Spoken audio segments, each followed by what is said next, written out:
Besides that, we have a capacity, a restored capacity of 7,500. Now, people are saying that, people are saying that, yeah, you know, there was a time, because I've gone around the journalists since I came to Lagos.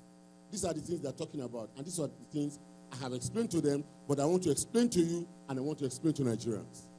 This is what I am paid to do. Abik Jebel.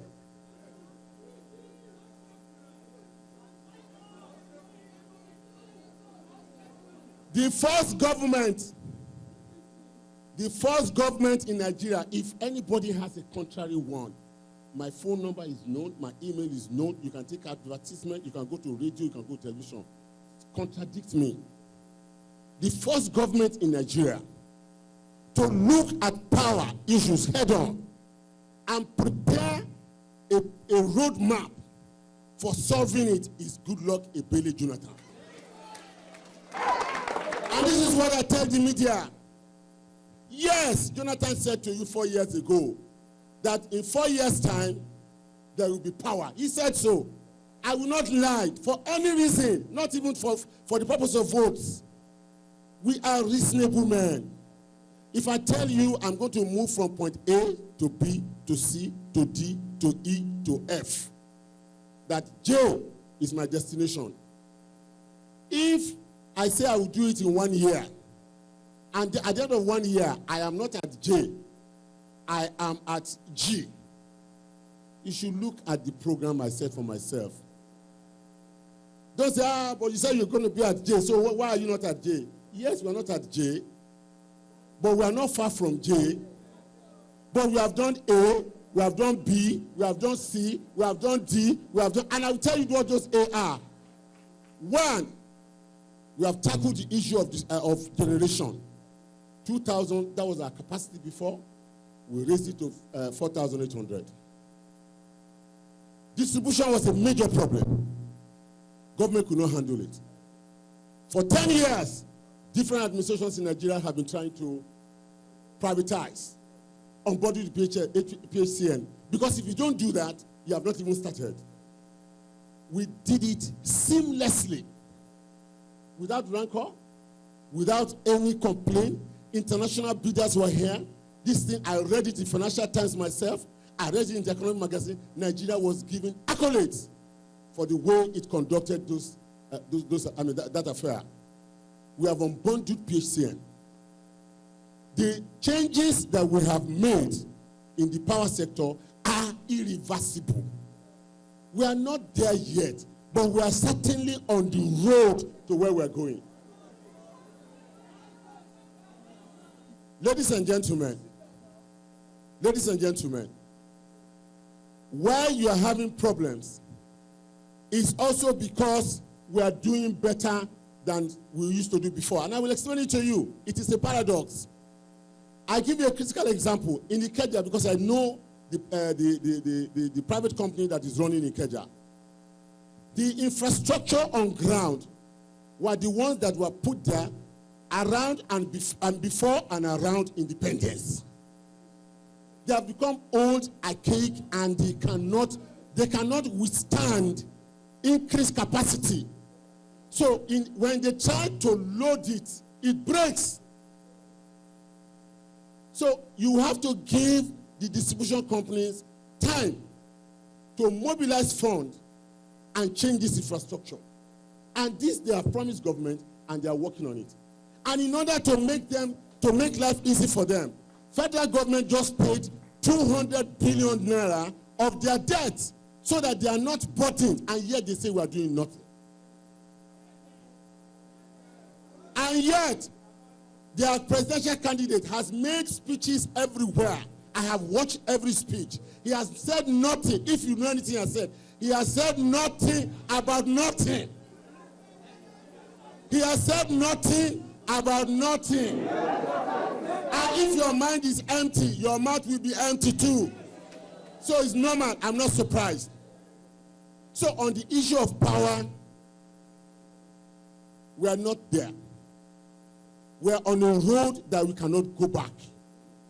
This is what we did in telecom, and it paid off.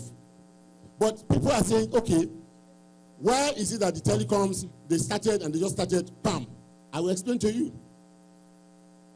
The telecom services, when they came, they did not need to use the infrastructure on ground. They changed the technology from landline cable to mobile. But the power is not like that. They are still using the cable on the ground. But give them time. It is going to work. For the purpose of time, let me go to insurgency. I said it at this day yesterday.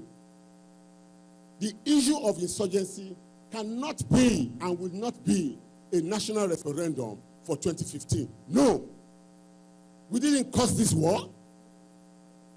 We know nothing about this war. You heard the professor said it started 2002. No, in fact, not professor, it was Madam Tanko Yakasai. And that's the man that should know. He said it started in 2002. Jonathan came into government when? 2011. 2002, 2011, how many years? 9 years. Josa. So we didn't start this war, but we inherited it. So people are asking, but our soldiers were the same soldiers that were winning everywhere. So what happened? I will tell you what happened. Our soldiers were trained in conventional warfare. And majority of what they have been doing in the last 20 years has been peacekeeping forces and peacekeeping engagements. Insurgency of this nature is something that is extremely very new. They had to be retrained, and the process of retraining is taking place as when the war is going on. And I want to tell you something else.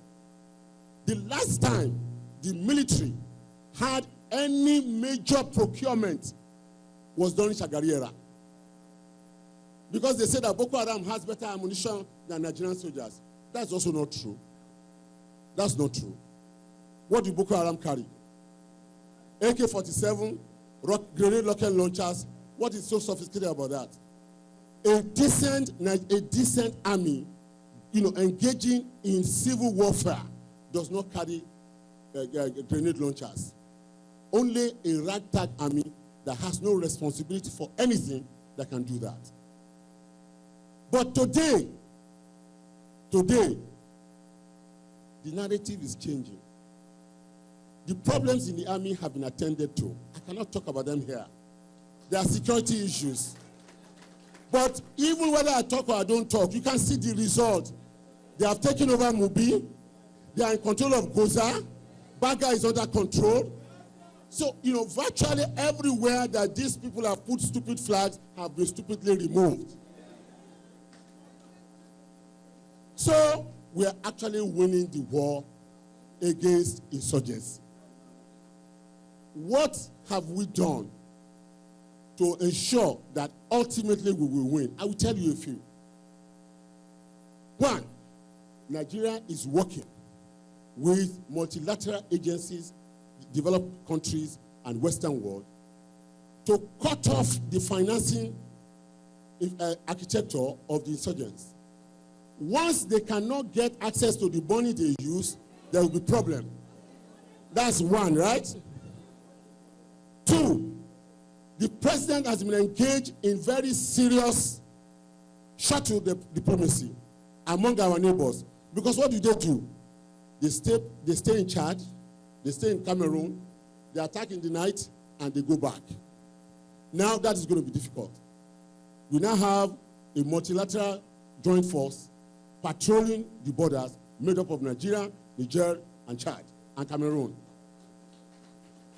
That is why the Boko Haram had to change tactics, but by so-called taking of territories, because they could not run away across the border. So they now have to stand and fight our soldiers. People are asking me, yes, we agree. The army seems to be in control. What about suicide bombing? It's on the increase. Those who know insurgency, know that when